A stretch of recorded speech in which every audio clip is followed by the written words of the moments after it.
I just bought this beautiful vintage 1971 Honda CL100 from the original owner who had it stored in his barn for the last 30 years. These bikes were wildly popular in the beginning years of dual sport riding, and when I saw it for sale, I just had to have it. And I only paid $800 for it. Cosmetically, this thing is in amazing shape, but of course, it doesn't run. So our task in this video is to revive this old classic motorcycle to relive its glory days. You heard the man. We're going to start by taking this tank off, and as always, we got to do the whiff test here. Ooh, got some nice crusties.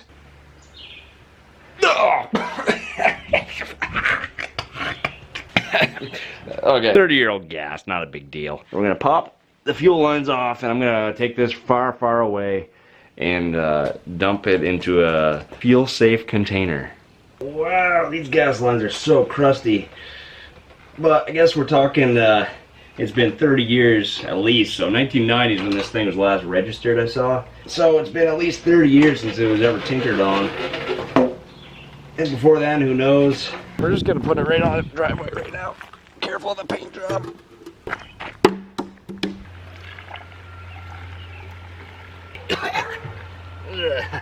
And if you ever wonder what 30-year-old gas looks like, it looks just like that. Like Mama's homemade iced tea.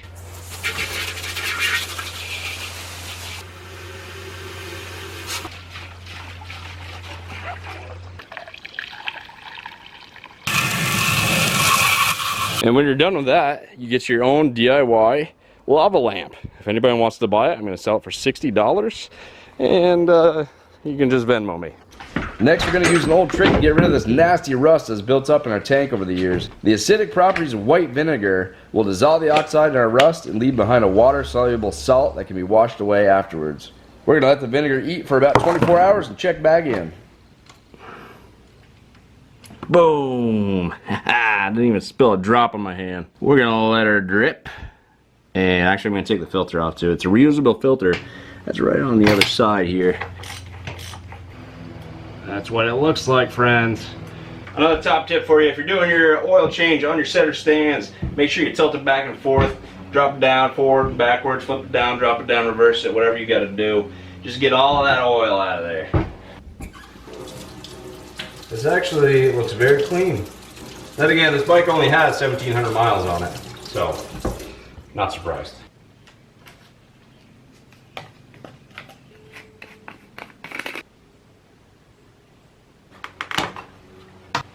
Oh man, that's friggin' frozen on there. Holy shit. We're getting somewhere now. Pretty sticky in there.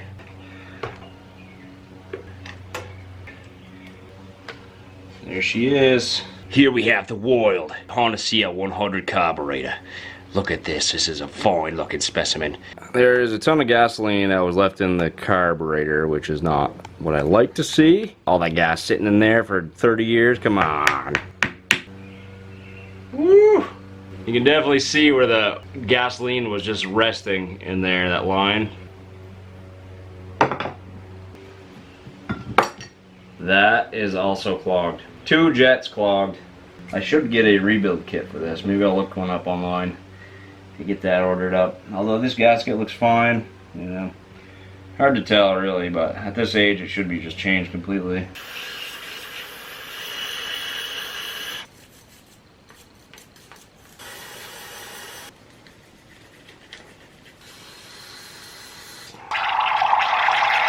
Now we're dropping all of our goodies in here to soak for a long time and think about what they've done. And good morning, it's a new day. Got a tank over here. It's actually been sitting for way over what we said we're gonna do, 24 hours. But here's our tank, still filled with vinegar. But now it's time to see what this looks like. Now what we're hoping for here, and I suspect it will happen, is a bunch of rusty chunks. Rusty chunks, that would be a really cool name for like a wrestler or a NASCAR driver or something. Ooh, I see it. And that is quite pungent as well. Now you don't want to spill this.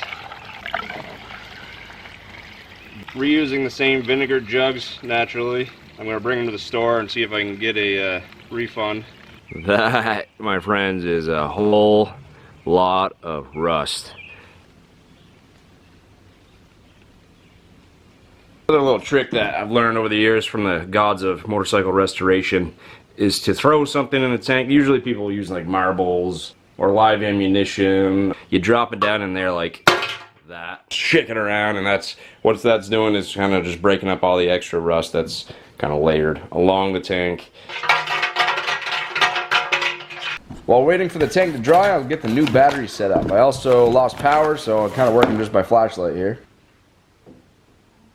A little heat to make sure the tank is super dry. Now it's time to apply our POR 15 fuel tank sealer. Don't mind my chicken, just thawing it out here. Directions. Drain all fuel from the tank. Pretty obvious. Mix 1 part POR 15 degrees. Roll the tank around and place it in different positions every 2 hours so the solution can cover all inside surfaces.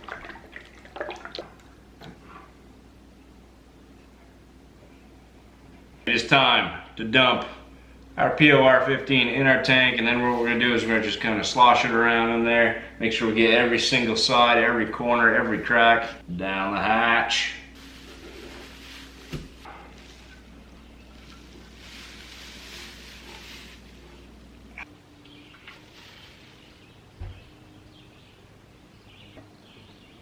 Alright, so according to the can, you have to leave this baby sitting, drying for 4 days, 96 hours. So, we got a while to wait. I got my brand new battery right here, all charged up, ready to throw in there. The old battery's still in it from, I'm guessing, 1990 when this thing was last registered. That looks a little crispy in there. I have a date on it. It'd be kind of cool. Boom, installed. Now I don't know if you guys noticed before, but we only got one turn signal in the front. We got both ones in the back, but I went on the old eBay and I got 2, not new. They are stock. In honor of keeping this as stock as possible, I wanted to get the old school one. So I paid actually a little bit more than what if I would have bought new, but I like having my things stock, especially when they're this old. There's more value to me in having them just original.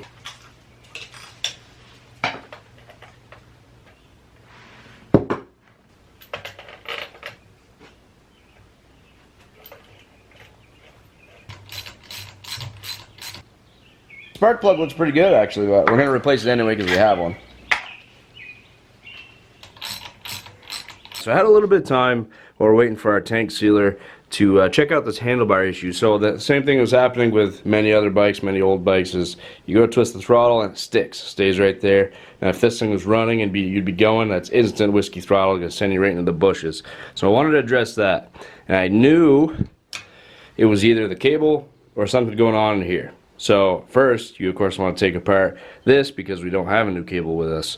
And sure enough, I took everything apart, very simple, 2 bolts on the underneath and 1 to hold in your brake cable, and got in here, took the throttle tube off, and I'm checking in. I took the this little brace right here. I'll tell you what that does in a second, but took that off, so I got right down to our throttle cable. And so if I pull it, it's hard to do with one hand, but if I pull it, it goes right back. Perfect, as it should. So that tells me there's something wrong with the throttle tube. Now the way that these things are designed, and again, this little piece that slides into the throttle cable, into the handlebar. So you see this little like spiral right here, it's a spiral system. So inside that handlebar tube, you probably can't see it, but it is the same thing, spiral. So you put this on the handlebar, and as you twist it, it's grabbing that spiral and twisting and pulling the throttle cable at the same time. Simple design, but that's how it works. So if we know that the cable's working, it's not our cable, it's got to be something inside the tube. So all I had to do was clean the tube up a little bit, put a little bit extra grease in there, and now it's smooth as ever. I haven't even touched this thing in almost exactly 96 hours. 4 freaking days we had to wait, and I am very impatient, so I didn't like waiting. But I did it anyway. And now we're here ready to throw this tank back on. Let's take a look inside. Oh yeah, you probably can't see very well, but that is smooth. Freaking smooth in there. It actually came out really well. I I'm quite satisfied with that. Alright, I figured I'd let you guys in on what I'm doing here too. Old fuel line is pretty crumbly. I was starting to put it on the tank and it started to split apart, so decided we're gonna ding it. And I got my new line here, gonna slap that on there. Always a good idea, especially that line's probably from 1971. Alright, she's all back together again, all the lines hooked up. Got a fresh fuel line, as you can see, right there going up. So now we've got a super clean and coated tank, a fresh oil change, new spark plug, new gas line, new battery, new turn signals, and all that's left is to try to start this thing. By the way, I only use non-ethanol gas on my machines these days. Screw that corn syrup stuff that they're trying to feed us.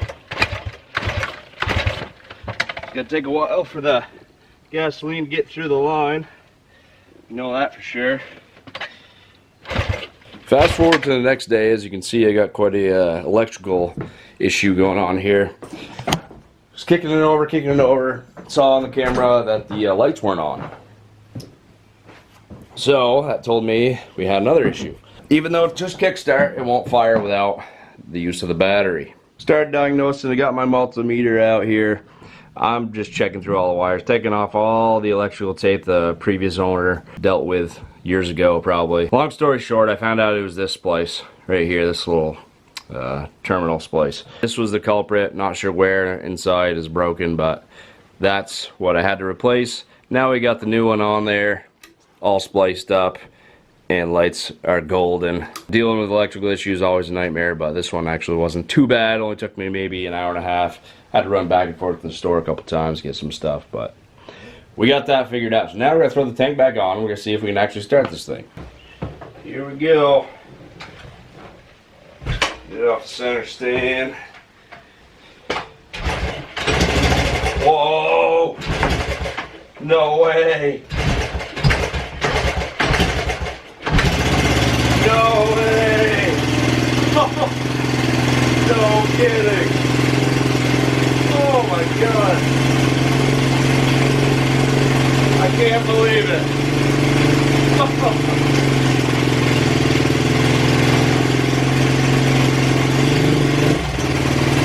No freaking way, man! Unbelievable! 40 years this thing's been sitting. 40 freaking years. Just fire it up. What was that? Like 4 or 5 kicks? No freaking way. Woo! Oh man, I'm so pumped now. I gotta sit down for a minute.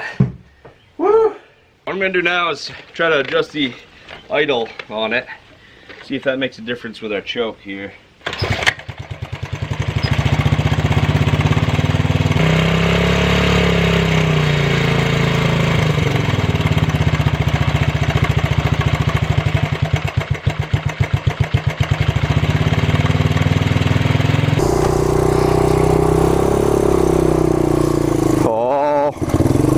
We're going.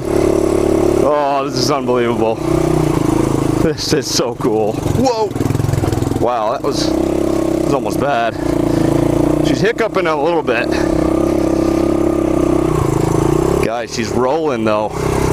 She's rolling under her own power. This is awesome. Maybe this will help warm her up a little bit. Get the kinks out, you know? She's been lazy for 40 years. This is so sick. I think this might be the oldest bike I've ever been on, actually. Suspension could use a little work, but I imagine in the 70s they didn't have very good suspension. Let's see how tight of a corner we can do here. Whoa, almost got my foot stuck.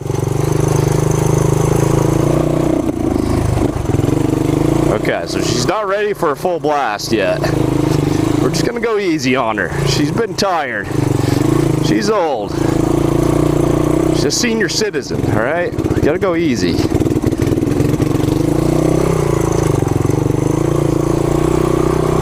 Wow, I can't believe this thing. This thing is actually moving. How do the brakes work? Brakes work nice! There, let me pop her back in neutral so you can get this idle down a little bit. Ladies and gentlemen, she is moving. I can't believe that. Alright, I think I'm going to need to tune up a little bit more, probably just the idle and maybe just some carb adjustments too, but she's going! I can't believe it! Right on.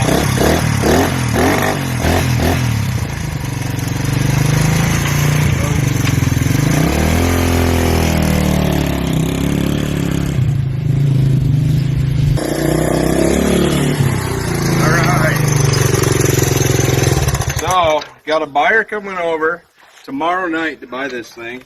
She's super excited about it. It's going to be her first motorcycle. Beautiful 1972 I found. I thought it was a 71, but it's a 72. The experts online told me that.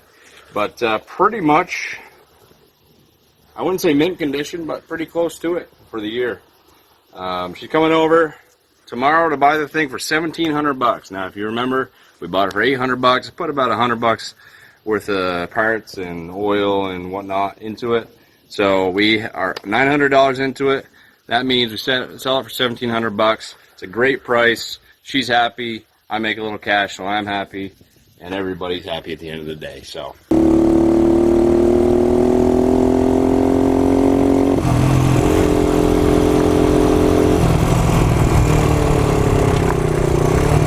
Shifts well, everything runs well. It's gonna make a great bike for somebody. Like I said, I got a lady coming over tomorrow. I got actually quite a few people interested in it. I put it up for $1,700. I actually put on a forum for these motorcycles specifically, and everybody's going on there, and they're saying it's a great deal. They wish they could buy it, and they're on the other side of the country and whatnot. But for here in Vermont, selling it for $1,700, and it's always a good deal when you can give somebody a fair price, they're happy, and you make some money on top of it. So that's what I'm all about. Give people a good machine at a good price, and you just can't get much better than that, right? So you don't want to be too greedy ever. You want to just be fair with people, and at the end of the day, everybody's happy, and life is good.